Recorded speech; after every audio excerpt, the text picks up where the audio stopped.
Hello guys, lalakad ako ngayon papuntang Doha Agency.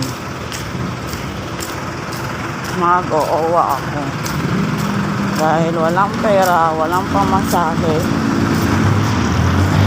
Maglalakad ako now. Kaya diba?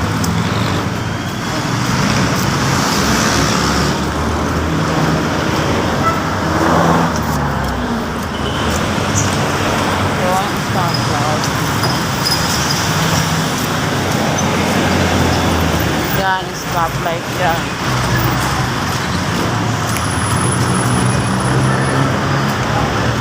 Alakad ako.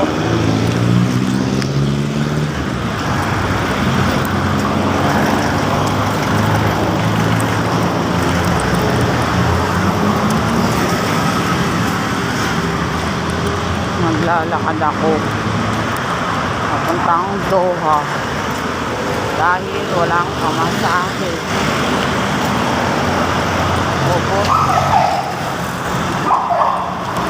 Ubos ang budget. Hindi sila nagbigay ng pamasahe sa akin. Tingnan ko ngayon kung ano mangyari.